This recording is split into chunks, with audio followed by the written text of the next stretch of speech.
Hello everybody, boys, girls, lords, ladies and gentlemen. This is of course the great and glorious, soon to be famous one day Nick Dutch, back on the camera again one more time. And boy is it hot in England today. Right, a lot of the inquiries I've had recently have been about tarot and about how to go through the process of analysing what the message of a tarot spread is to you. I kind of like gone through various different stages in my interpretation of what it means to get a message from a particular tarot spread. Obviously, when I started out, I read books, and the books were written by people who had some very strong ideas as to what the tarot spread would mean, or one particular card would have one very fixed meaning, like this card would only mean divorce or separation, or stuff like that, which was of course very curious, but I get the feeling that was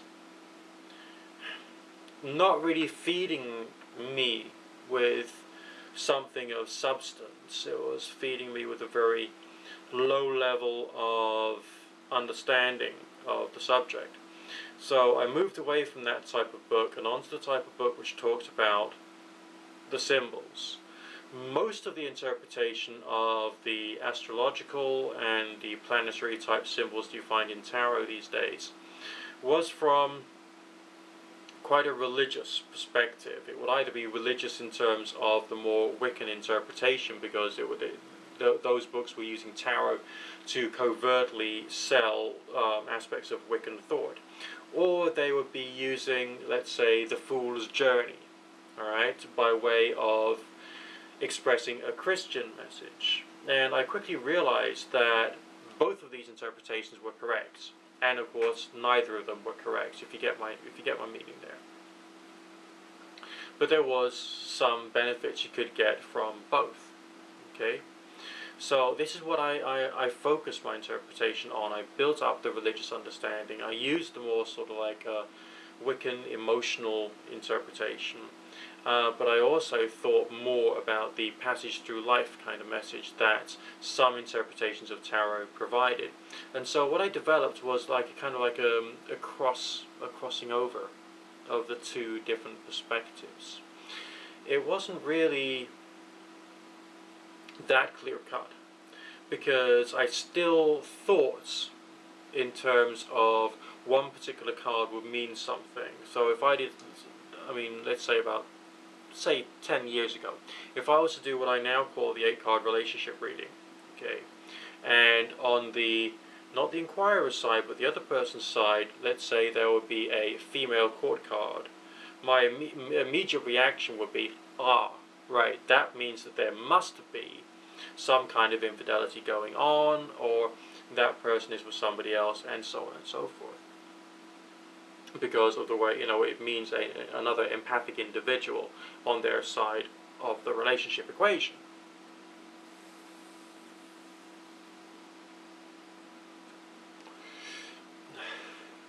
But is that always the case? Basically, no, because, female court cards and male court cards can mean much more. They can mean much more than just a person being there. They can be descriptive of a character, a perspective, an attitude. So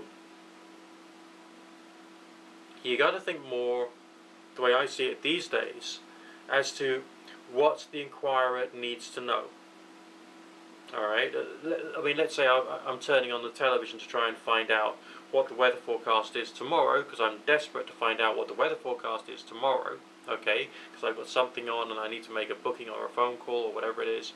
What I'm not going to be interested in is what's happening in the Middle East on that one particular day. So I'll get frustrated if there was more or irrelevant information being expressed to me. So the meaning that I will get from a tarot reading is conditional, therefore, upon what the clients are telling me that they're trying to find out. Okay, so I'm not going to give them the interpretation of what's happening in the Middle East if they're interested in the weather forecast. Okay, so that will change the message of the reading. That's why I've always said it's more of a conversation between myself as the reader, the clients, and the symbols of the spread.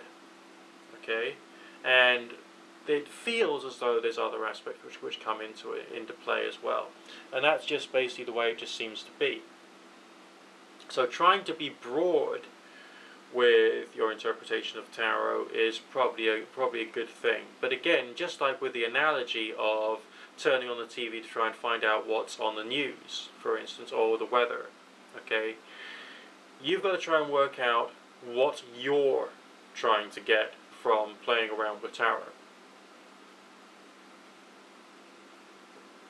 Because that will again be very, very different, very conditional.